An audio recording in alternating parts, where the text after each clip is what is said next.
Bienvenidos a la segunda exposición de este semestre. El- la exposición se titula Grupos y Representaciones. Va a estar a cargo del doctor Ricardo Jesús Ramos Castillo. Él es un egresado de San Marcos, hizo su maestría aquí en Perú en el INCA y su doctorado en el IMPA, ¿no? Hoy día nos viene a hablar de un poquito quizás de lo que él se dedica, grupos y representaciones someramente, así que le cedo la palabra para que pueda empezar, ¿no? Muchas gracias por la invitación. Espero que todos me estén escuchando bien y no haya ningún problema con el audio ni con el video. Y este es el nuevo formato, ¿no? Entonces, eh, yo voy a tratar de enfocarme en dos temas que a mí me han interesado mucho, ¿no? Uno es la teoría de grupos en el álgebra y otro es la teoría de fibrados para geometría. Em, bueno, entonces el objetivo de por lo menos de esta presentación que me gustaría que se consiga es entender los dos objetos, saber qué es un grupo algebraico y lo que es un fibrado vectorial, que, que asumo que muchos ya habrán visto por lo menos pequeños retazos de eso, ¿no? Eh, por ejemplo, un curso de álgebra 1 o fibrados vectoriales quizás no con la definición exacta, pero por lo menos un primer ejemplo en un curso de análisis real 2 probablemente, ¿no? Eh, Dos objetos que claramente no tienen por qué estar eh, ligados en principio, pero voy a tratar de explicar, no daré la prueba, un teorema clásico que los liga, ¿no? Que es el teorema de Borel-Vail-Bott. El enunciado es el que está ahí escrito, y bueno, los pedazos que están en rojo son los pedazos que yo voy a definir, que son poco comunes. Y bueno, una vez tengamos el enunciado más o menos claro, qué es lo que está pasando, vamos a pasar un ejemplo que tratará de ser sencillo, no será tan complicado. Entonces, el enunciado es, bueno, es tal cual, ¿no? Tenemos un grupo algebraico complejo semisimple, un subgrupo de Borel. Entonces, ¿dónde es que lo está ligando? ¿No? Dice toda representación asociada al peso integral dominante lambda, con la representación también de peso máximo, puede ser construida a partir de secciones globales de un fibrado, ¿no? Entonces hay un montón de cosas que no son claras, ¿no? Esas son las que están en rojo, pero por lo menos quisiera saber si, pues bueno, estoy asumiendo en esta presentación que todo el mundo sabe lo que es un grupo eh, y lo que es un subgrupo, ¿no? Un grupo simplemente es conjunto en el cual tenemos alguna regla de multiplicación, ¿no?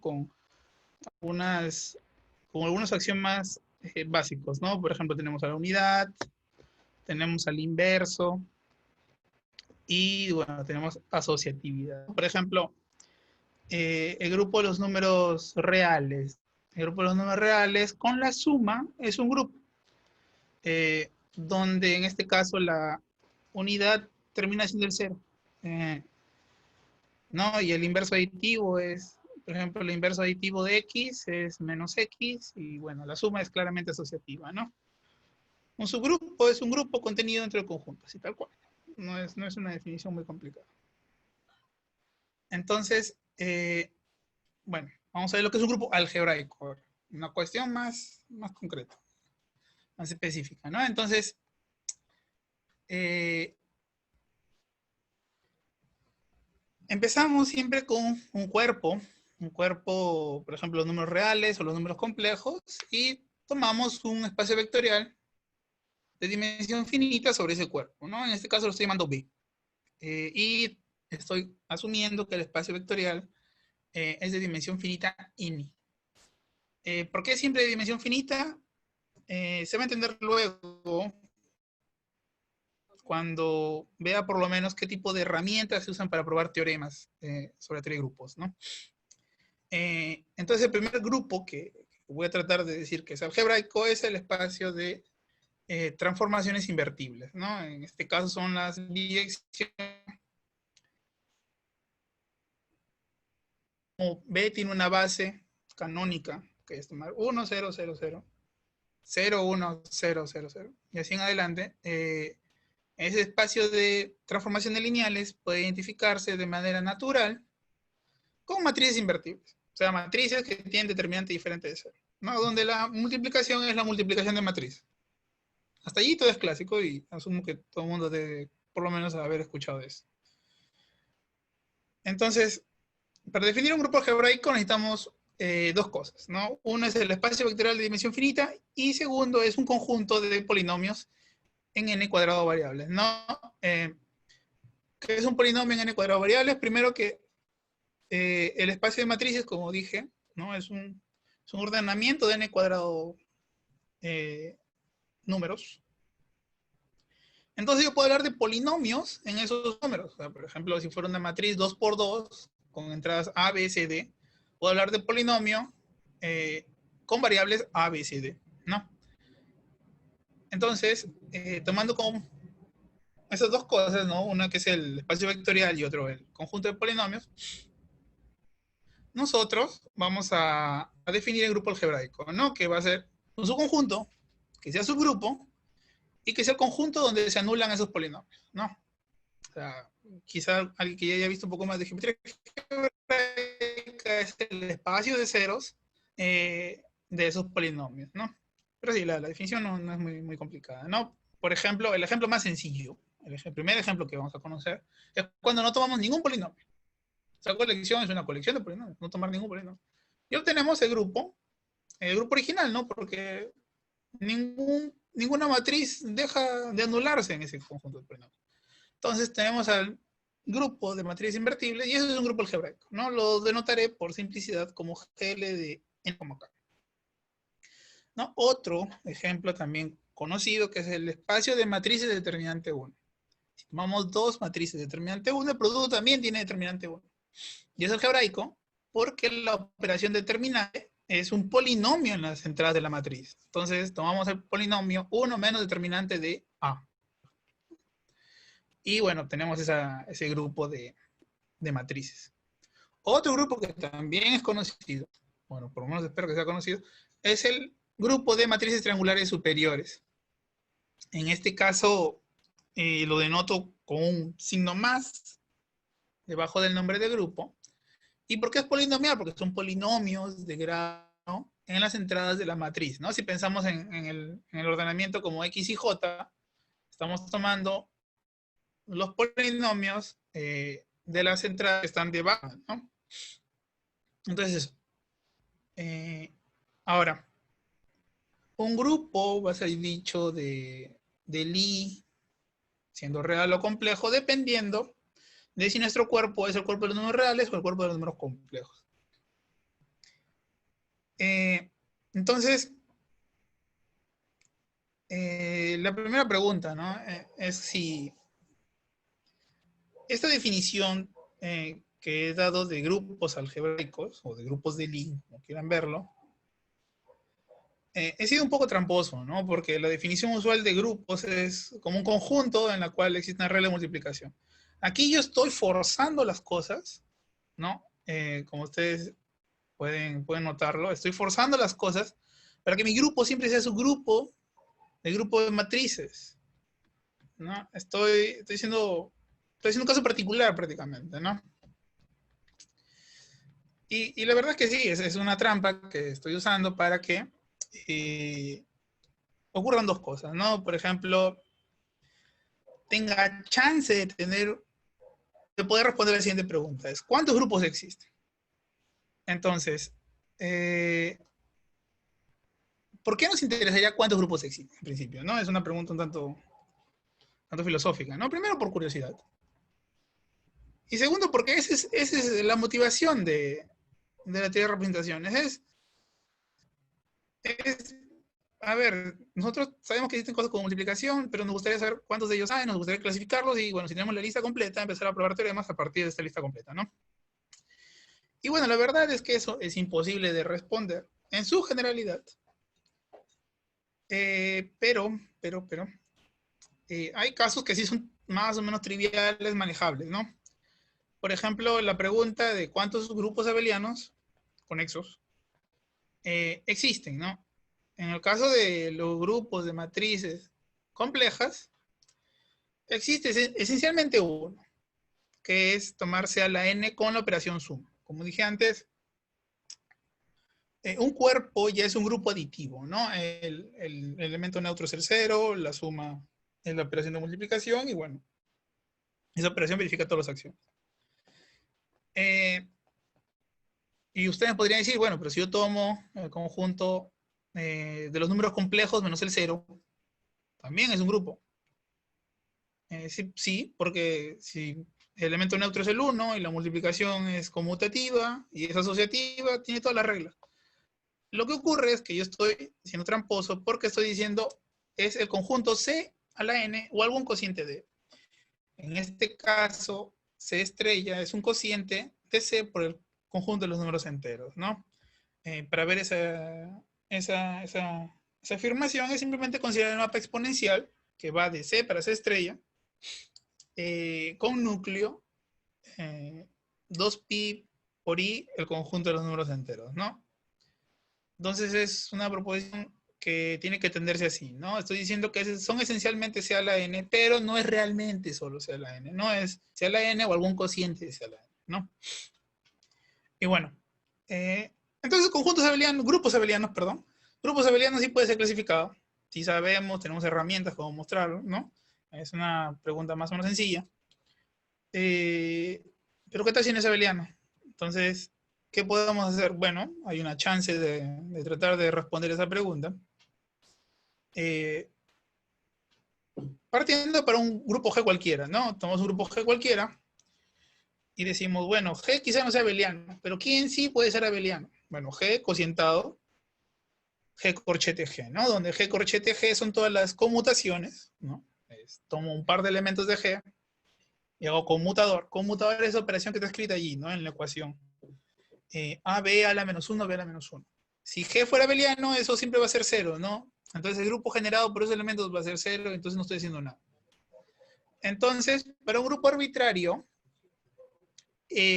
obtenemos un grupo abeliano, que es G cocientado, G corchete G, y a partir de los dos pedazos, ¿no? Del pedazo G cocientado, G corchete G, y G corchete G, podemos intentar reconstruir el grupo G.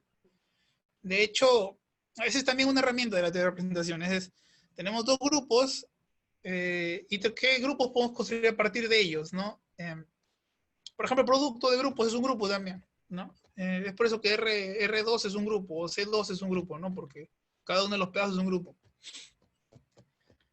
Hay una manera de clasificarlos. Ese algoritmo también es dable. Sin embargo, no lo voy a escribir aquí, pero la intención es esa, ¿no? Queremos clasificar todos los grupos, tenemos estas herramientas que son, si conocemos los abelianos, podemos intentar reconstruir grupos a partir de estos grupos abelianos, y si iteramos el proceso, ¿no? Porque nuevamente G corchete G no tiene por qué ser un grupo abeliano, ¿no? Entonces partimos otra vez. Ya. G corchete G quizás no es un grupo abeliano, pero quizás si le hago corchete otra vez, sí sea abeliano, ¿no? Y quizás en el proceso, ¿no? En el proceso iterativo, esto se va a anular. ¿Eso qué quiere decir? Que en el paso I más 1, G a la I más 1, que es donde G a la I es G a la I menos 1, corchete G a la I menos 1, G a la I más 1 sea 0. Entonces tenemos G de I abeliano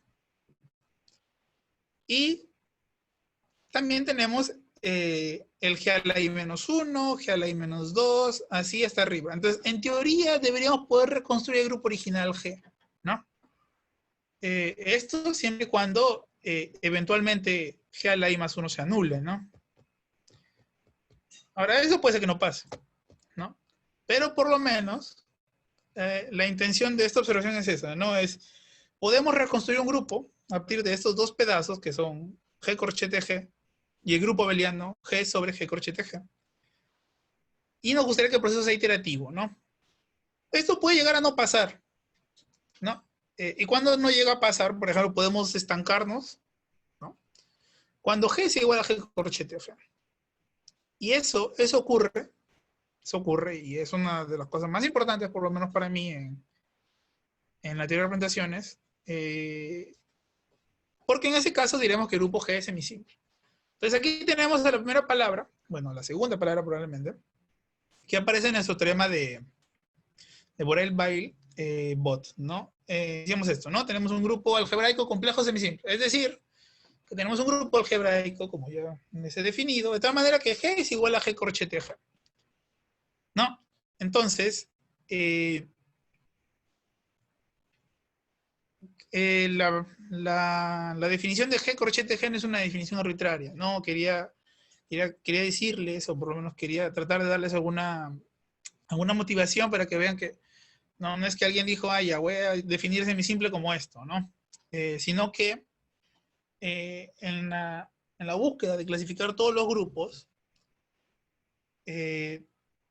tuvo que haber pasos intermedios, ¿no? Primero, a ver, ¿qué tal si clasificamos los abelianos? Bueno, no es abeliano.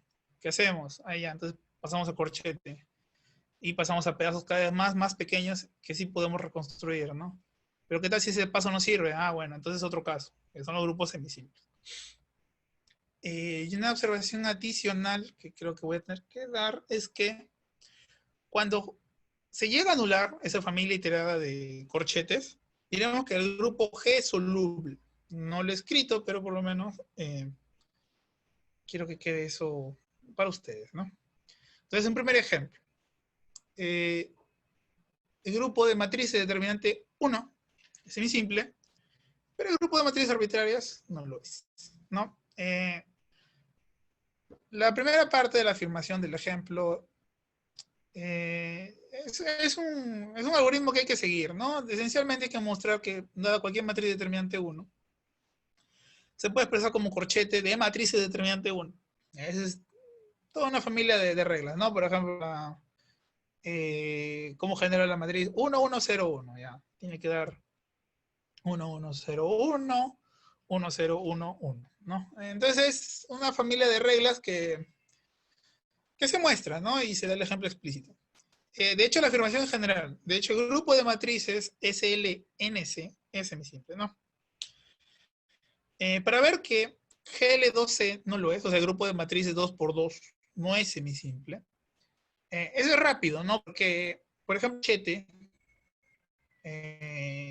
cuando tomamos dos elementos A, B, A la menos 1, B a la menos 1, cuando A y B son matrices, vemos que la determinante.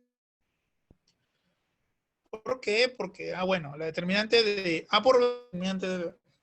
Entonces, si aplicamos determinante en A, B, menos 1, B a la menos 1, todo se va a cancelar. Y tendrán por último que la determinante de cualquier matriz en ese grupo G corchete G siendo 1. Entonces, por ejemplo, no aparece la matriz 3 veces identidad, 4 veces identidad, ¿no? Y de hecho se demuestra que el corchete de GL2C con GL2C es exactamente SL2C, ¿no?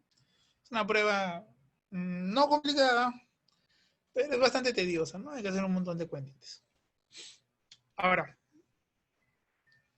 nosotros queríamos clasificar los grupos a partir de pedazos más pequeños, ¿no? Queríamos un cociente de G que sea abeliano. Ahora, ¿qué tal si buscamos el abeliano dentro de G?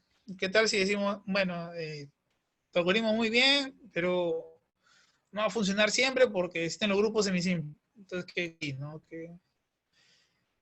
¿Cómo podemos proceder, no? Entonces, lo que podemos hacer es buscar un subgrupo abeliano dentro de G. Entonces, por ejemplo, eso siempre va a haber, ¿no? Tomamos a la unidad, ese es un subgrupo abeliano. Tomamos otro elemento de G que sea no nulo, tomamos el grupo generado por él y ya es abeliano, ya está. Entonces, si pensamos en el lema de Zorn, podemos encontrar un subgrupo abeliano maximal dentro del grupo de L. La prueba es esa, es usar el lema de Zorn directamente, es decir, ¿Existe un subgrupo abeliano? Sí, tenemos a la identidad. Y bueno, resta verificar las hipótesis del emesor, ¿no? Que tenemos una colección creciente, ¿no? Cada uno contenido dentro del otro. Existe un maximal. Y bueno, la respuesta es simplemente tomar la unión de todos. ¿Sí? Va a seguir siendo abeliano. Y si desean, le toman la clausura de ese grupo, ¿no? Y va a seguir siendo abeliano. Cualquiera de esos subgrupos abelianos maximales y conexos son llamados toros maximales. ¿Por qué le llaman toros? Porque, de hecho, el primer ejemplo que yo les di, ¿no? De grupos abelianos era C. Hay uno que es un poco más práctico para trabajar, que es C estrella, ¿no? Y esos a veces en geometría algebraica son llamados como toros, ¿no? C estrella al cuadrado, C estrella al cubo y así, ¿no? Entonces, de allí reciben el nombre. Ahora, si empezamos siempre con un toro maximal, ¿no? Un toro maximal es el grupo G, ¿no? En este caso, noten que el grupo G no tuvo que ser ni simple ni nada, ¿no? Era simplemente un grupo. Y la existencia de toro maximal también es independiente de la naturaleza de G. Entonces, al medio, entre abeliano y el grupo genérico G, vamos a considerar el grupo maximal soluble dentro de G. O sea, que contenga el toro, que esté dentro de G, y que sea soluble, ¿no? Donde vimos que soluble era un grupo de tal manera que esta familia de corchetes eventualmente se anulaba. Un grupo abeliano que se anula en el primer paso. Listo. Ese subgrupo maximal es llamado subálgebra de Borel. Por ejemplo, ¿no? El toro para el grupo de matrices invertibles van a ser las matrices diagonales, ¿no? Claramente las matrices diagonales van a darnos un ejemplo abeliano. Probar que es maximal es de nuevo una rutina, ¿no? Intenten agregar uno y van a darse cuenta que no es abeliano. Asociado a este grupo de matrices diagonales, una de sus subálgebras de Borel, grupo de Borel, van a ser las matrices triangulares, ¿no? Triangulares superiores, de determinante 1, ¿no? Tienen otro ejemplo sencillo tomando las matrices triangulares inferiores, ¿no? Entonces, el ejemplo es tal cual, tomamos matrices 2×2, de determinante 1, el toro maximal son las matrices diagonales, y la subálgebra de Borel son las matrices triangulares. Ahora, para ver qué es soluble el grupo de matrices triangulares superiores, es cuando tomamos corchete de matrices triangulares superiores, obtenemos las más estrictamente superiores. Eso quiere decir que tienen la diagonal, y bueno, arriba de la diagonal es donde empiezan a aparecer elementos diferentes de 1. Si repetimos, bueno, en el caso que L2 es L2C, ya para allí, ¿no? Porque cuando tomen corchete de ese grupo, lo que van a tener es que el siguiente corchete va a ser simplemente la identidad. Ese grupo ya va a ser. De hecho, ese grupo es isomorfo a C. Es decir, bueno, mi información es esta, ¿no? El grupo de matrices estrictamente triangulares superiores, que son las matrices para mí, que vienen en la diagonal, y 0 debajo de la diagonal, es un grupo abeliano isomorfo a C, ¿no? Entonces, cuando toman corchete, obtienen 0, ¿no? Entonces, por eso que es soluble. Y bueno, ese es el ejemplo, y siempre estoy trabajando con ese L2C porque el ejemplo final del teorema de Borel-Weil va a ser con exactamente ese L2C. Entonces, ya vimos que estas dos palabras, uno que es semisimple y el otro subálgebra de Borel, vienen de esa naturaleza, ¿no? De la intención o la motivación de clasificar todos los grupos, ¿no? Entonces es natural que un teorema que ligue dos áreas que son de interés partan por esas definiciones, porque son las que aparecen cuando intentamos hacer clasificación de cosas. En realidad, a mí, por lo menos lo que me interesaría es obtener, todo grupo tiene una expresión geométrica. Está bien, ese teorema no vale, no existe, no tiene sentido. Pero por lo menos cosas más pequeñas, cosas más sencillas, sí poseen teoremas de ese tipo, ¿no? En este caso, ¿qué es lo que aparece en el teorema de Borel? ¿no? Ahora, la siguiente parte es, ¿qué es una representación? Que es lo que no he hablado. He hablado mucho de grupos de representaciones. La definición es bastante natural, ¿no?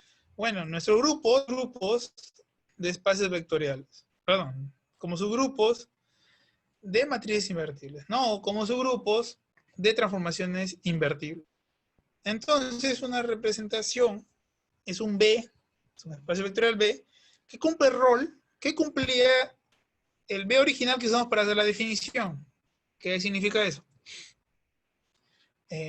Significa que vamos a empezar con un grupo G y un espacio vectorial B, ¿no? Encajar este grupo G como un espectro de B. Ahora, eso tiene que como la existencia de un homorfismo que es un homorfismo, es simplemente una función que respeta decir que phi de A por B es phi de A por phi de B, nada más. ¿No? En este caso diremos que el espacio vectorial B y el mapa phi, los dos juntos, generan una representación, ¿no? Y bueno, un subconjunto de esta representación se llama la invariante. Sí, bueno, si cualquier matriz de ese subconjunto manda a este subconjunto en ese mismo subconjunto, ¿no? Entonces veamos un ejemplo, ¿no? Seguimos con las matrices 2 por 2 de determinante 1, ¿no? Entonces, ahí estoy tomando solamente las que son triangulares superiores, ¿no? Y veamos qué es una representación 1. Si tenemos alguna manera de saber cuántas hay. ¿No? Entonces, primero vamos a ver cómo se comportan las matrices diagonales. Bueno, las matrices diagonales tienen que ser de la forma z, z a la menos 1, ¿no? Con z un número complejo inversible. Perdón. Ahora, en el caso de que B sea un espacio vectorial de dimensión 1, podemos pensar en B, el conjunto de los números complejos. Eso quiere decir que GLD puede ser entendido como C estrella, porque cualquier transformación lineal tiene que hacer multiplicación por un número complejo. ¿No? Versible, bueno, pues tiene que ser un número complejo diferente de 0. Entonces, GLDC es tal cual, conjunto de los números complejos diferentes de 0. ¿No? Por otro lado, el espacio de matrices diagonales la podemos ver también como C estrella, ¿no? Ahora, cuando definí un homorfismo, pasé muy rápido y me olvidé de decir que era un homorfismo de grupos algebraicos. Como todo es algebraico y la palabra algebraico me sirve cuando estamos hablando de cosas polinomiales, estoy pidiendo en particular que ese mapa sea polinomial. Entonces, como estoy pidiendo en particular que ese mapa sea polinomial, tiene que ser alguna expresión del tipo z a la n. Es una observación que tiene que notarse para poder decir que Cn es un número entero, ¿no? Por ejemplo, ¿por qué no podrían aparecer más términos? Ah, bueno, porque si aparecen más términos, no puede respetar la regla de multiplicación. ¿Por qué? Imaginemos que sea z cuadrado más z, por ejemplo. Entonces, la regla de multiplicación no va a valer porque si tomamos z cuadrado más z por w cuadrado más w, eso no es igual, no hay chance de que sea igual a zw cuadrado más zw. Porque aparecen términos que son de beta, exponente máximo, b doble exponente, segundo exponente máximo. Así que no aparecen en la otra expresión que es phi de zw, ¿no? Entonces es eso. Tiene que ser un polinomio, que de hecho tiene que ser mónico, quiere decir que el coeficiente principal es 1, porque todo homorfismo de grupos manda el 1 en 1, ¿no? Entonces, phi de 1 tiene que ser 1, entonces, bueno, el coeficiente principal tiene que ser 1. Entonces, tiene que ser un polinomio mónico con un único término de la forma z a la n. Y bueno, claramente esa expresión verifica la regla de multiplicación, ¿no? Y tengo uno para cada número natural. No, perdón, para cada número entero. Me confundí. No, porque z a la menos 1 también lo es, z a la menos 2 también lo es. Es un polinomial, solo que es en realidad 1 sobre polinomio, ¿no? Eso quiere decir que todas las representaciones de este espacio vectorial tienen que ser exactamente, mejor dicho, tiene que coincidir con el conjunto de los números enteros. Y de hecho, cuando pasamos a matrices triangulares superiores, lo mismo vale, es la misma regla que vale para matrices diagonales, vale también para matrices triangulares superiores. Y la prueba no es complicada, es bastante sencillo. Ahora, como dije, los primeros con los que podemos trabajar son los grupos abelianos. ¿Por qué? Porque son más fáciles. Ahora, todo grupo abeliano ya dije que era C o algún cociente de C, ¿no? Bueno, digamos que sea C. ¿Cómo sería una representación de C? Ah, bueno, una representación de C tendría que ser dada por un mapa que va de C para C estrella. Y que verifique la regla de multiplicación. Entonces, ¿qué ocurre? El único mapa que va de C para C estrella que respeta la regla de multiplicación es la exponencial. No es, esencialmente es la única que hay, ¿no? Y la prueba es similar a la anterior que di con C estrella para C estrella, ¿no? El problema de que aparezca la exponencial es que este mapa exponencial ya no es una cuestión polinomial. La aplicación exponencial es, si bien puede parecer como una serie de potencias, no es para nada polinomial porque parecen grados infinitamente grandes, ¿no? Entonces ahí tenemos un problema. Entonces C, no podemos hablar tan rápido de representación del grupo C porque en realidad habría solamente una, que es la constante, ¿no? Que es el mapa que manda X para 1. Es más multiplicativo. Sí, muy sencillo, es el único. Pero bueno, es lo que hay. Entonces pasemos un cociente de C, que es C estrella. Entonces, los mapas que van de C a C estrella, los únicos que hacen que el diagrama conmute van a ser dados por aquellos que estén dados por un R que sea un número entero, ¿no? En el caso anterior, el mapa phi sería el mapa del ejemplo, solo que en vez de R es N. ¿No? Dichas representaciones son llamadas representaciones integrales de C, no de C estrella. Una representación integral de C. Pero para no confundirnos, vamos a llamarle también representaciones integrales de C estrella. Para no tener ningún tipo de que hay muchas palabras. Entonces, una representación integral es simplemente un mapa que va de C para C estrella, que no es una representación tal cual, pero que está dada por la exponencial de un número entero, bueno, un número entero por X. Y lo mismo aplica cuando trabajamos con C a la N, ¿no? La única manera de que el diagrama descrito conmute, o por lo menos de que pueda cerrar la flecha, ¿no? Es de que todos esos números sean enteros, ¿no? Y en este caso vamos a decir que esas son las representaciones integrales cuando tenemos un grupo abeliano, ¿no? Y en general, cuando tenemos un grupo arbitrario G, que es el algebraico, con su toro maximal T dentro de G, diremos que una representación es integral, ¿no? Si el mapa que va de Cn para C estrella es integral, ¿no? ¿Qué pasó? Hoy me votaron. ¿Aló, se me escucha? Sí, Sí, sí, sí te lo escucho. Ah, ya, perdón. Parece que se cortó acá, desapareció el PDF.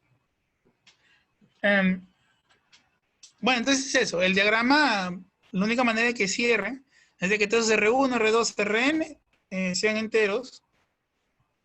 Y lo único que estoy diciendo es eso. Es las únicas representaciones admisibles son las a las que yo me estoy refiriendo como integrales, ¿no? En este caso, el vector R1, R2, Rn va a ser llamado peso. Ahora, acá hay varias observaciones que debo de hacer, ¿no? Por ejemplo, para grupos generales, un grupo que quizá no sea semisimple, pero general, ¿no? Cuando sea un grupo, aunque sea algebraico, eh, la definición de representación integral que quizá luego busquen en libros o que aparezca en la bibliografía va a ser un poco diferente. Eh, va a ser un poco diferente porque yo estoy siendo aquí bastante tramposo, estoy mintiéndoles un poco. Porque en general yo estoy asumiendo, que no se note mucho, de que siempre va a existir un mapa que va de CDN para C estrella, pero no tiene por qué ser escrito explícitamente. Eh, puede ser que para alguna representación sea y que para otra no sea, entonces ahí habría problema. O que, por ejemplo, aquí estoy asumiendo que el espacio vectorial B tiene una base bien definida también, ¿no? En mi representación, ¿no? En la definición de representación, por ejemplo, estoy esencialmente diciendo que el espacio vectorial B posee una base, ¿no? Porque estoy diciendo que GL de B es espacio de matrices, ¿no?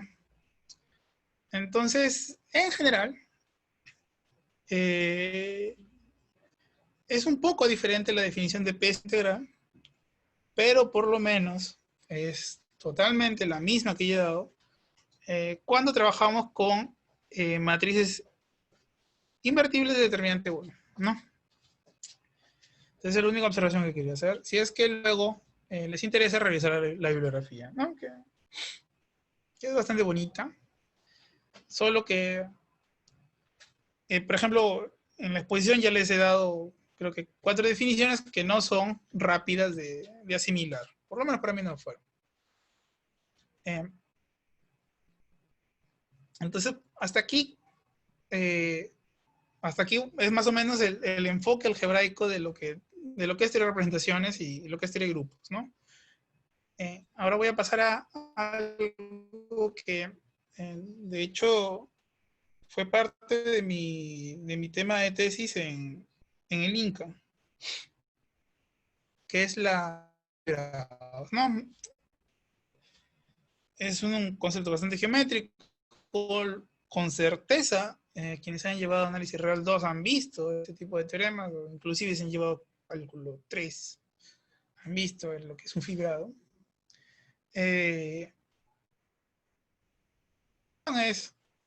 tenemos un objeto que en el escrito está denotado con F mayúscula. Y lo que queremos es cómo se perturba este conjunto F. O sea, cómo puede variar F si es que yo lo muevo un poco.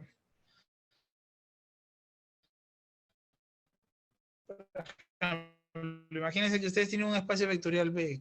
Y sí, sí lo hay, el espacio vectorial B. Por más que yo tome isomorfismos de él, siempre va a tener la misma dimensión. Eso nunca va a cambiar. Puede cambiar la base, pueden cambiar muchas definiciones, muchas atribuciones que usted el espacio vectorial B. Pero siempre va a tener cosas invariantes que vienen de su naturaleza de ser espacio vectorial, como la dimensión o el origen. ¿No? Ese espacio de perturbaciones, siempre llamado base, ¿no? Y son cosas que, por ejemplo, eh, probablemente a alguien que hace física le puede llegar a interesar, ¿no? Porque esa variedad siempre es llamada el espacio de observadores y F es el que están pasando los fenómenos, ¿no? Quizás para alguien que hace, qué sé yo, química y estudio de gases también le puede interesar. ¿Por qué? Porque esa variedad siempre termina siendo el espacio en el que se mueven los gases, ¿no? Y que a veces uno estudia. Y F muchas veces mide la posibilidad de movimiento de esa partícula. Entonces, ¿cuál es la definición de fibrado? Empezamos con varias reglas, ¿no? Empezamos con una variedad, empezamos con una segunda y tercera variedad que son E y F, y un mapa diferenciable que va de E para M. ¿Qué sea diferenciable? Porque no todo es infinito, a veces derivable. Eso no va a ser para nosotros nunca un inconveniente. Porque como vemos antes, con las únicas cosas que trabajamos son polinomiales, ¿no? Entonces, exigir que algo sea diferenciable es algo menor.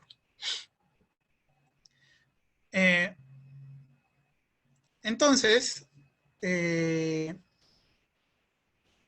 vamos a requerir que exista un cubrimiento por abiertos y una familia de mapas FIDE, de tal manera que esos mapas FIDE son difiomorfismos, ¿no?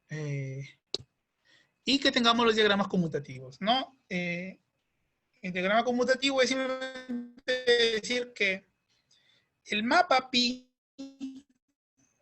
sea esencialmente la proyección en la primera coordenada, ¿no?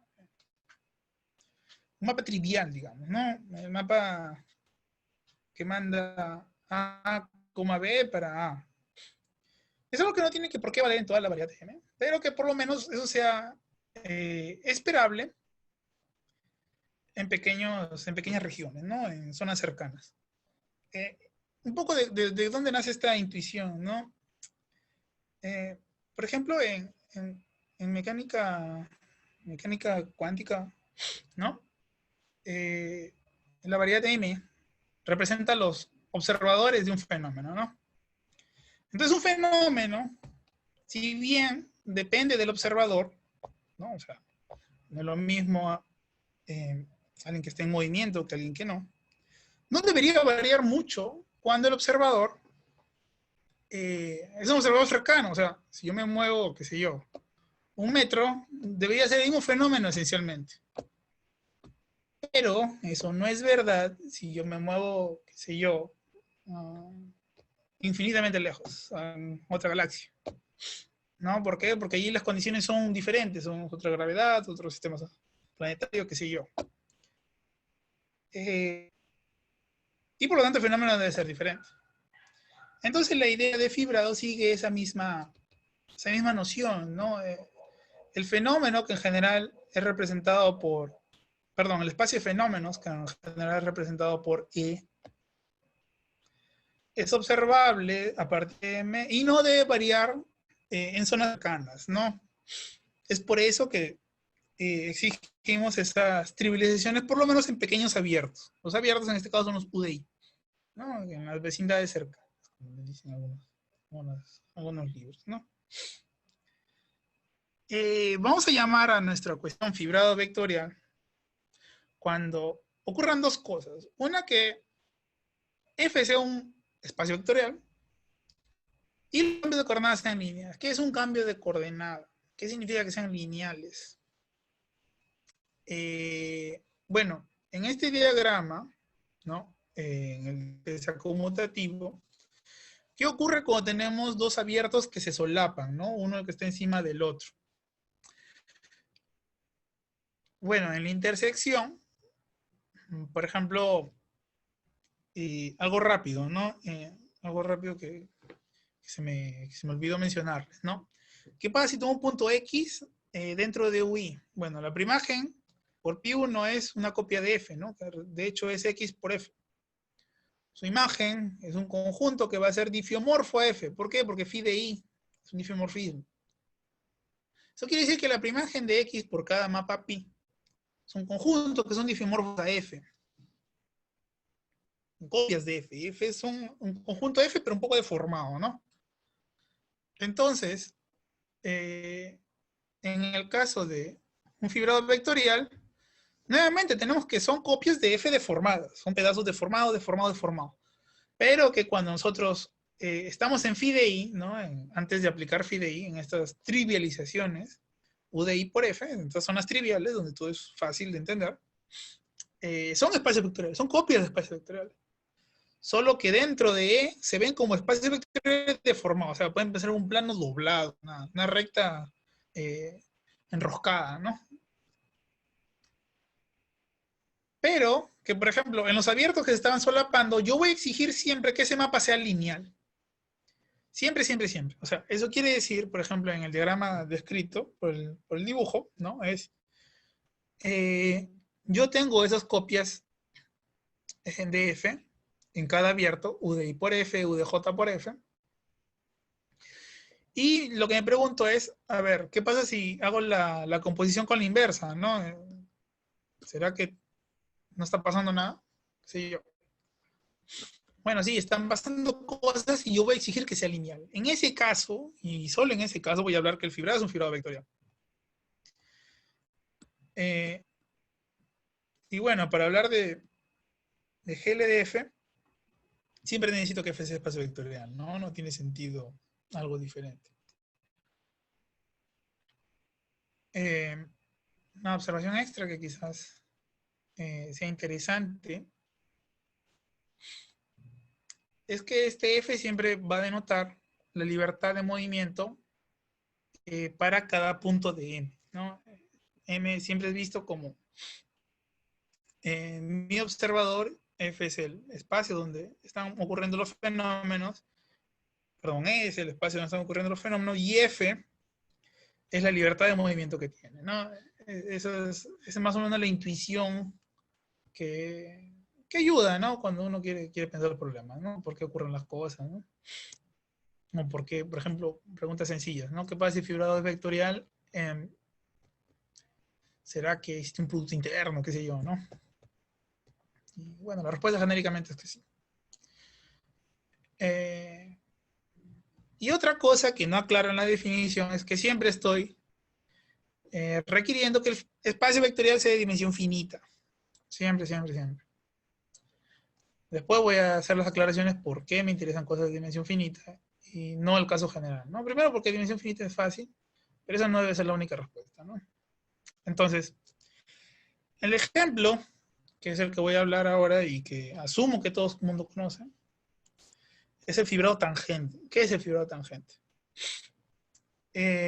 Por ejemplo, si estamos trabajando con M una esfera, qué sé yo, ustedes han visto, por ejemplo, ese tipo de problemas, ¿no? Eh, tenemos una circunferencia, trazamos una recta tangente, ¿no?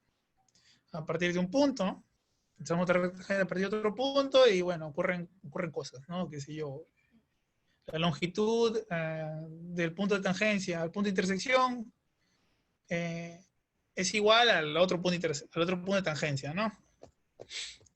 Temas de geometría bastante sencillos. Entonces la palabra viene de ahí, viene de esos ejemplos, ¿no? Tomamos una variedad, en el caso una esfera, una circunferencia, lo que sea, y tomamos todos los puntos, perdón, tomamos todos los vectores que son tangentes de esa variedad, ¿no? Por ejemplo, ¿no? De nuevo, si tomamos una circunferencia, la recta tangente está definida perdón, el espacio tangente que pasa por un punto P está definida como la recta que es ortogonal a la recta que une el centro con el punto de tangencia, ¿no? Bueno, ¿cómo vemos que, por ejemplo, ese es un espacio vectorial para cada punto P, ¿no? Bueno, se puede porque si dos vectores son tangentes, la suma también es un vector tangente, ¿no? De hecho, en el ejemplo de la circunferencia, vemos que realmente es una recta, ¿no? Una recta fin. Pero faltaba algo más, faltaba que el cambio de coordenadas, ¿no? Perdón, sean cosas lineales. Y esa es una cosa no trivial. Bueno, en realidad no es tan complicado, pero sí es un poco operativo, ¿no? Que hay que mostrar que estos phi de j son dadas por derivadas de transformaciones, ¿no? Y tienen que acordarse que la derivada de una función siempre es una aplicación lineal. No hay chance de que sea de otra forma. Por lo menos cuando es infinito. Y es eso, es ver que phi de ij es de hecho la derivada del cambio de parametrización de una variedad. Entonces, el ejemplo del fibrado tangente es práctico porque son casi todos los ejemplos que necesitamos. Ahora hay ejemplos más exquisitos, ¿no? Fibrado cotangente, que es tomar el vector tangente, es tomar el espacio dual de él. Pero no viene el caso, ¿no? Entonces, ¿cuál es nuestra construcción principal? Y bueno, a ver, antes de entrar a la construcción principal, quiero rezar un rato el teorema de Borel-Weil.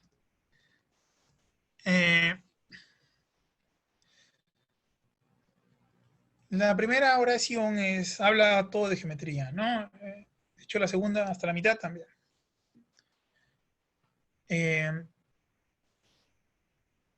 Entonces, un pequeño repaso, ¿no? Vimos lo que era un grupo algebraico complejo semisimple, ¿no? Vimos lo que era un subgrupo de Borel, vimos lo que era un pez integral, no vimos la definición de dominante, pero por lo menos lo que es un pez integral. Y todavía no vemos lo que es una representación de peso máximo, pero ya vimos lo que es un fibrado vectorial. ¿Por qué el teorema tenía que salir ahí? ¿No? ¿Por qué, por ejemplo, aparece G sobre B? ¿Por qué tiene que ser un fibrado vectorial? Porque no es otra cosa geométrica, quizá. Que yo, ¿no? Un anillo alrededor de G cosintado B. ¿Por qué? Primero, ¿por qué fibrado vectorial? Porque las representaciones son a partir de espacios vectoriales. Entonces, tengo que tener un espacio vectorial de todas maneras que aparezca, ¿no? Entonces, por eso que no es un fibrado vectorial, sino un fibrado vectorial.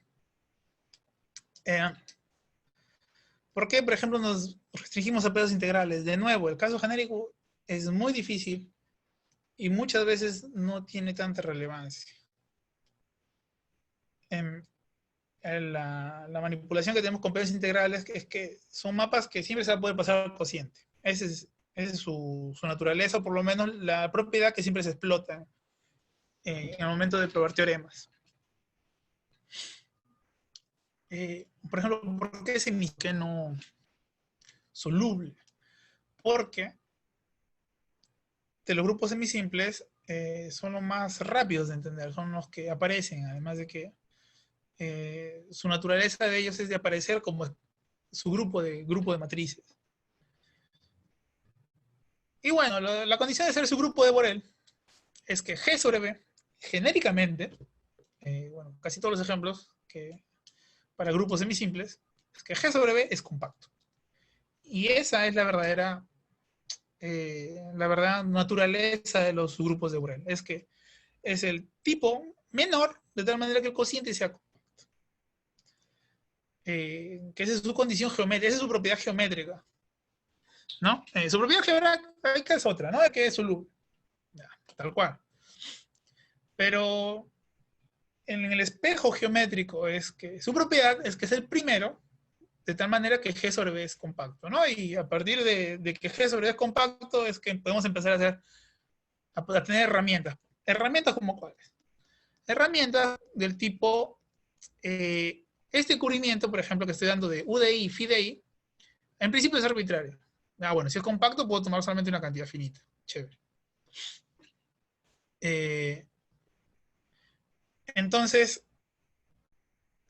ese tipo de propiedades son las que uno usa y explota o reutiliza en cada momento para probar teoremas o para estudiar el objeto en sí, ¿no?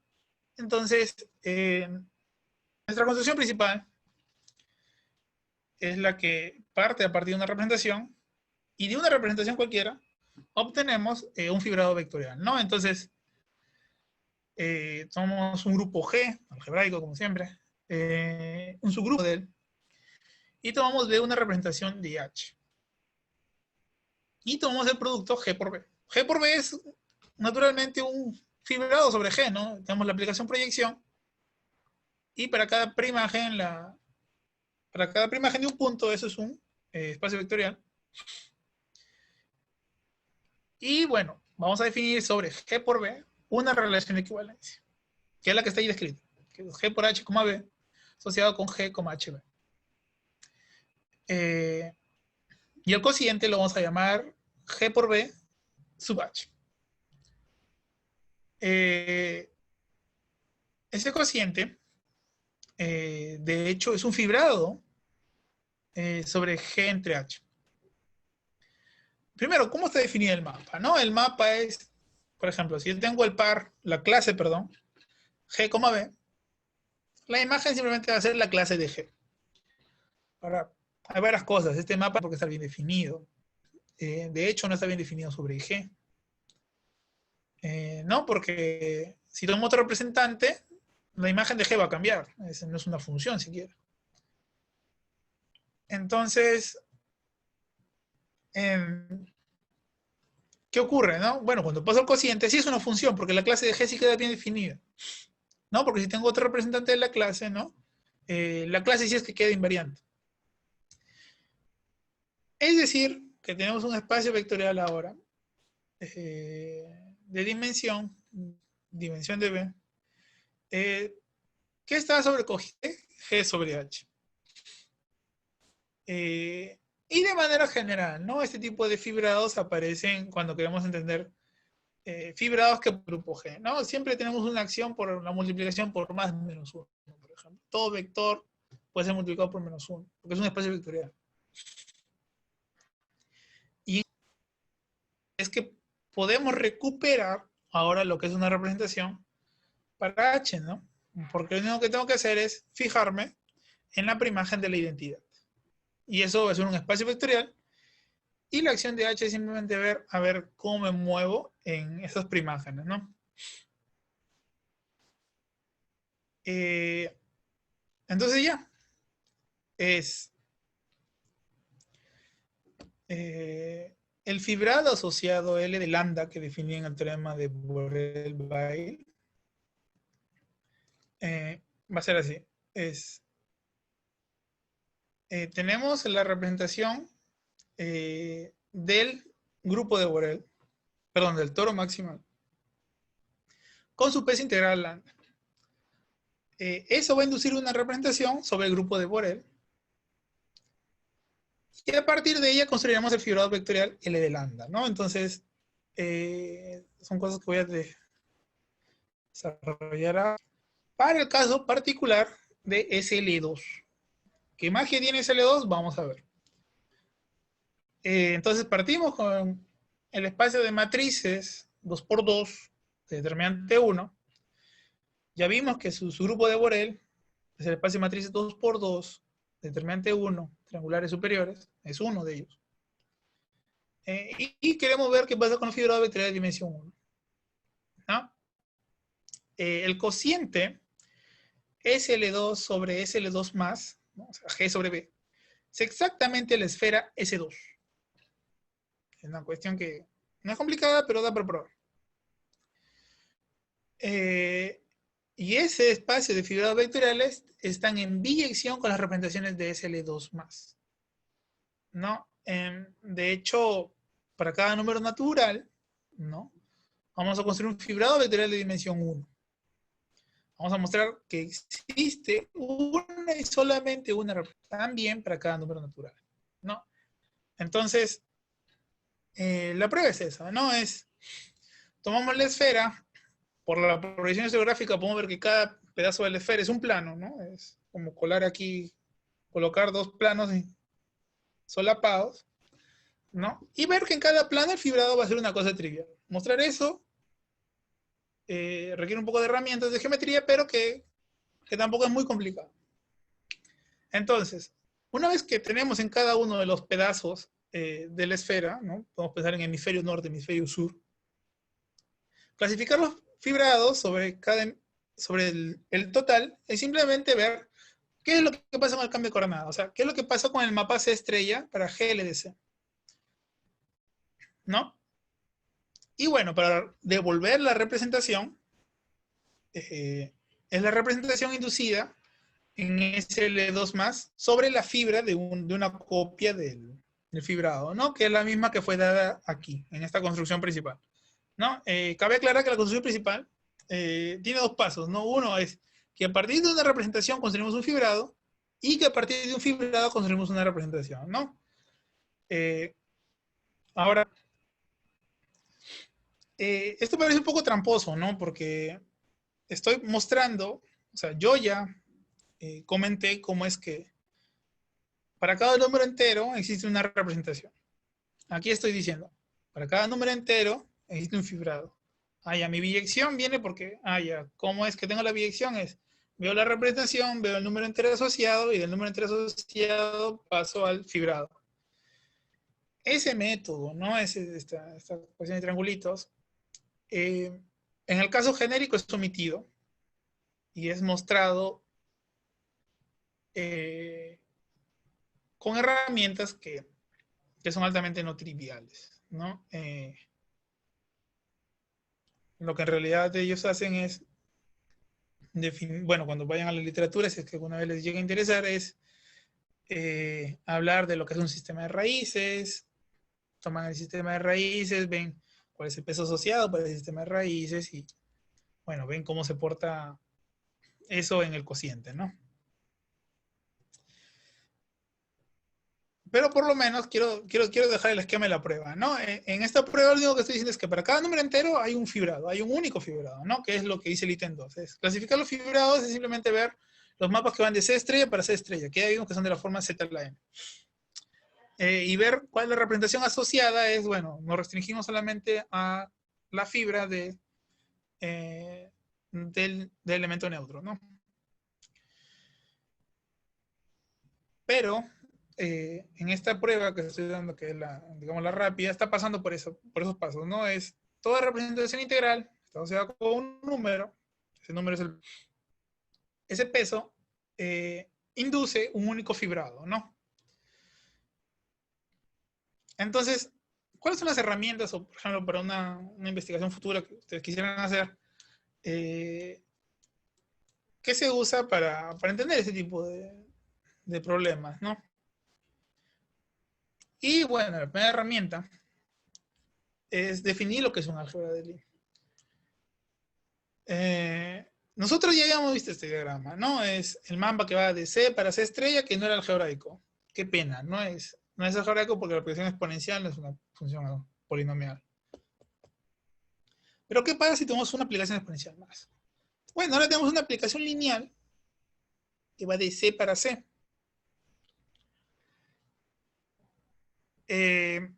Una aplicación lineal que va de C para C, ¿no? Y si lo soy sincero, de manera personal, para mí es más fácil estudiar aplicaciones lineales que homomorfismos de grupos. No es, o sea, no hay manera de compararlos, ¿no? Por ejemplo, uno puede más o menos saber cuáles son todas las aplicaciones lineales, ¿no? Son todas las matrices de los rangos correspondientes. Pero saber cuántos mapas de grupos hay, ese es un trabajo imposible, ¿no? Vamos a pensar cuántos mapas de grupo hay de, qué sé yo, de ZN a ZM. Y eso depende mucho de N y M. Bueno, es todo un trabajo, ¿no? Entonces, los mapas lineales son más fáciles. Son más, pero sabemos que no todos los mapas lineales van a inducir un mapa de grupos, ¿no? Como ya vimos, la única manera que el diagrama cierre, o por lo menos el diagrama ahí escrito, la única manera que el diagrama cierre es que R sea integral, entero, perdón. Entonces, en el caso general, vamos a reemplazar este espacio vectorial C, ¿no? ¿Cómo lo vamos a reemplazar? Es, bueno, tenemos la aplicación exponencial de matrices, ¿no? Toda matriz, la exponencial de aquella matriz va a ser una matriz invertible. Y si partimos ahora de un grupo de Lie G, vamos a definir el álgebra de Lie como el espacio vectorial, que es la primera imagen de ese grupo. Ahora tiene que ser un espacio vectorial. Aquí está mal escrito, y ese es mi error, perdón por ello, que tomé el exponencial a menos 1 de G, porque podría tener raíces de la unidad que no son parte del espacio vectorial asociado, ¿no? Pero genéricamente es eso, ¿no? Es el espacio vectorial que sirve como prima imagen de G. Vi el mapa exponencial. Y un mapa de álgebra de Lie es, bueno, tenemos los grupos de Lie, G y H. El mapa de álgebra de Lie va a ser aquel que haga que el diagrama conmute. El diagrama que está ahí escrito, ¿no? Que es el mapa lineal que va de G gótica para H gótica, ¿no? De tal manera que el diagrama conmute, ¿no? El mapa se va a mostrar que además de ser lineal, satisface la condición que f de AB menos BA es igual a f de A, f de B menos f de B, f de A, donde no necesariamente vale que f de AB es f de A por f de B. Es una cosa que está pasando, ¿no? Entonces, eso es lo que es un álgebra de Lie y mapas de álgebras de Lie. ¿Qué de bueno tienen las álgebras de Lie, no? Como nosotros ya sabíamos cosas sobre grupos, ¿no? Ya teníamos algunas definiciones de grupos. ¿Qué pasa cuando las pasamos a las álgebras de Lie? Entonces, tomamos un toro maximal, por ejemplo. El toro también es un grupo, entonces debe tener un álgebra de Lie. Cuando G es semisimple, y solo cuando G es semisimple, bueno, no solo, pero sí generalmente cuando es semisimple, existe una descomposición del tipo, ¿no? G es un espacio vectorial. Ahí me olvidé de colocar el símbolo de gótico, perdón. G es un espacio vectorial y como espacio vectorial es suma de espacios vectoriales menores. Espacio vectorial es G de alfa. Donde G de alfa es definido como los vectores de G, de tal manera que TA menos AT es un múltiplo de A, donde ese múltiplo es controlado por la aplicación lineal alfa. Entonces es una cosa sorprendente, ¿no? Porque en principio, ¿por qué ese G de alfa? O mejor dicho, ¿cuándo es que ese G de alfa es no vacío, no? Porque si yo tengo dos matrices, ¿qué probabilidad tengo que TA menos AT sea un múltiplo de A? No lo sé. Pero en el caso de grupos semisimples, sí es verdad que todo vector se puede descomponer, ¿no? Todo vector dentro de G se descomponga como suma de vectores donde ocurren este tipo de fenómenos, ¿no? Entonces, cuando es semisimple, tenemos que G gótico también es semisimple. Y de hecho, existe una clasificación de todas las álgebras de Lie semisimples y de todas sus representaciones. Una lista más o menos larga, que va desde la letra A hasta la letra G,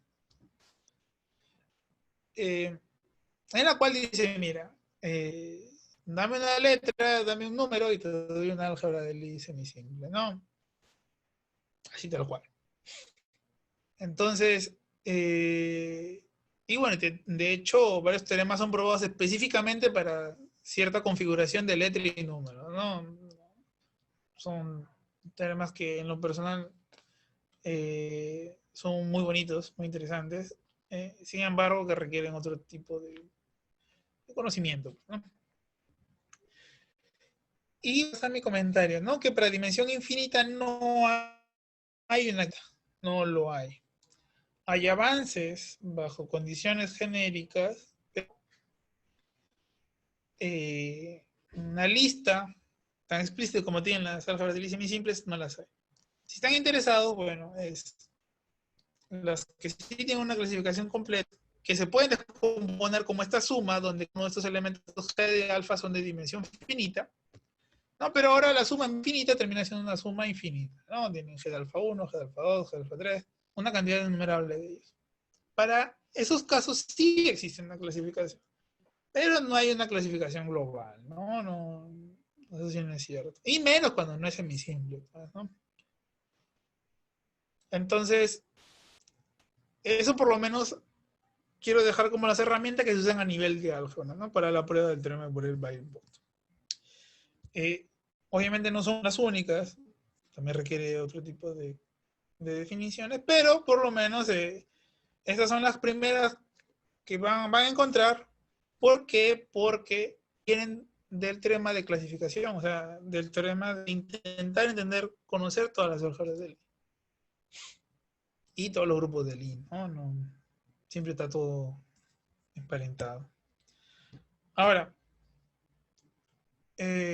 a nivel de geometría, el teorema de Borel-Weisbot requiere una segunda herramienta cuando quitamos algunas hipótesis, que es la herramienta de cohomología. ¿Qué es cohomología? Bueno, ya vimos que un fibrado vectorial es localmente sencillo, ¿no? En una vecindad pequeña son líneas, son fibrados vectoriales, son planos ahí colocados uno al costado del otro. Que bueno, en el espacio total E se ve como cosas dobladas, achatadas, ¿no? Entonces, ese nivel de achatamiento, de doblamiento que existe, es medido por un error que va a aparecer, ¿no? Y si no aparece, quiere decir que todo es trivial. ¿Qué significa ser trivial? Significa que es M por F, tal cual. Y ese error, en geometría, es llamado grupos de cohomología, ¿no? Bueno, yo lo estoy llamando error, pero en realidad son los que nos salvan de buena manera, ¿no? Por ejemplo, ¿cómo calcularíamos el primero? ¿No? El primer grupo de cohomología, H1 de M, E. Empezamos con los abiertos, en los que el fibrado es trivial, y sobre cada uno llevamos una sección. S1, S2, hasta S infinito. ¿No? Entonces, en los solapamientos, UDI, UDJ, tomamos la diferencia, ¿no? Si esas diferencias fueran cero, por ejemplo, puedo colocar una sección y en el otro abierto tomo la misma sección y como coinciden las intersecciones, puedo tomar una sección en la unión. Si no fuera cero, bueno, estoy frito. Entonces, todos estos errores que van a aparecer, los voy a coleccionar como un único objeto. Como el objeto SIJ de todos los pares, ¿no? Esta colección de pares, esta familia de pares, lo voy a llamar cociclo. Todos estos cociclos, por ejemplo, puedo sumarlos, ¿no? Porque, de nuevo, son vectores. Los vectores siempre pueden sumarse, multiplicarse por un número. Y, de hecho, eso forma un fibrado vectorial. Perdón, estoy hablando de algo que es falso. Las clases de estos cociclos van a formar un espacio vectorial. Y ese espacio vectorial es llamado primer grupo de cohomología, ¿no?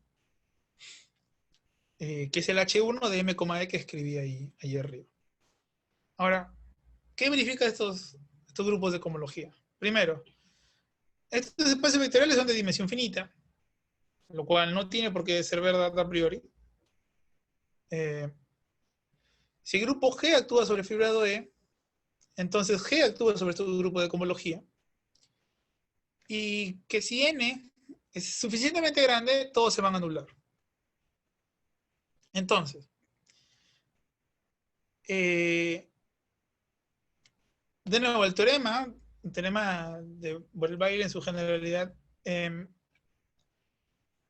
bot, tiene dos pedazos, ¿no? Tiene, de nuevo, el pedazo algebraico, que es el que habla de teoría de representaciones, y el pedazo geométrico, que habla de la teoría de fibrados.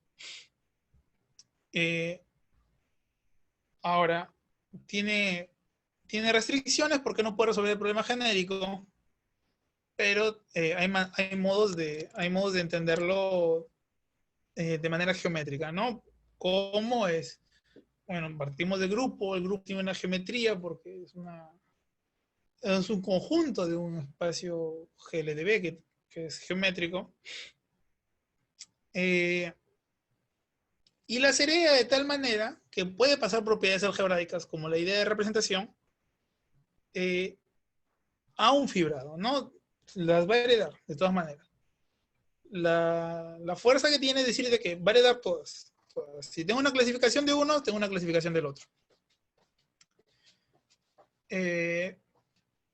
Y bueno, en fibrados, la cohomología va a aparecer porque al final del teorema de Borel-Weisel no es suficiente. Y no es suficiente porque, por ejemplo, hay errores que van a aparecer mismo en las representaciones. Y esos errores son medidos por los grupos de cohomología. ¿Está bien? Entonces, eso más o menos es lo que quería exponerles hoy. Creo que aquí termino. Sí, aquí termino. Muchas gracias y si llegó a entender alguna parte, algo de lo que he explicado. Bien, muchas gracias, Jesús, primero por haber podido ver después un tema y por aceptarnos, ¿no? La invitación que te dimos. Bueno, ahora siempre al final de cada exposición se deja un tiempo para las preguntas de los asistentes. En este caso, si alguien tiene alguna pregunta, puede activar su micro, no hay problema. O bueno, o lo puede hacer por el chat si gusta.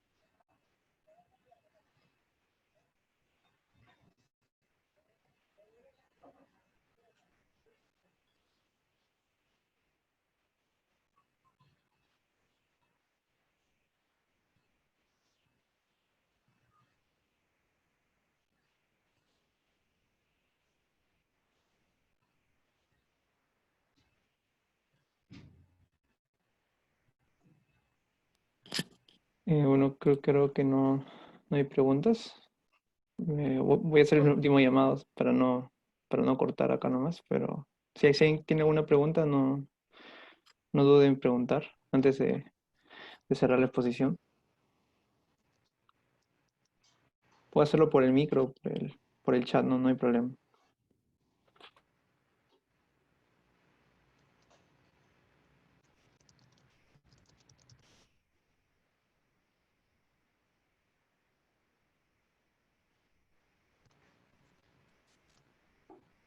Bueno, una pregunta. ¿Sabes si el tema que has dicho tiene alguna versión para álgebras irreales y funciones complejas o algo así, o para nada? Eh, bueno, la cuestión es que casi toda álgebra de Lineal, bueno, aunque sea semisimple, igual te va a dar una álgebra de Lie compleja semisimple, ¿no? No, casi todas. Sí, Em, Porque las reglas son bueno, casi todas las mismas, ¿no? Creo que los únicos que se escapan, supondría que no, porque el teorema de clasificación pero te cerebro. no funciona tan igual, ¿no? Ujú. Y bueno, el teorema de clasificación de Alfred Lie es un pedazo Sí, sí. que Ok, vas a tener que coger pues, si es que lo quieres probar, ¿no? ya, ok. Ah, Sí, sí, ok. asumiría que no necesariamente lo es. Mm. Sí, gracias. Además que hay una segunda parte que es la parte de álgebra, ¿no? Que es la parte en la que, por ejemplo, a ver, este cociente G sobre B, estoy tomando fibrados vectoriales sobre G sobre B, ¿no? Ujú. Entonces, fibrados vectoriales reales y holomorfos son cosas diferentes, ¿no? Claro, claro. No, sino que yo pensaba como fibrados complejos. ah, sí, o sea, con fibra compleja, pero irreal, algo así. Pero igual imagino que también debe ser distinto. Sí, tienes razón, sí. Sí, o sea, Sí, sí, asumiría yo que no hay. sí. O Ujú. sea, hay alguien que sabe más que yo. Eh, pero sí, yo te diría que en principio no. Mm, sí, ok. Bueno, ok. Gracias. ¿Alguien más tiene alguna pregunta, consulta?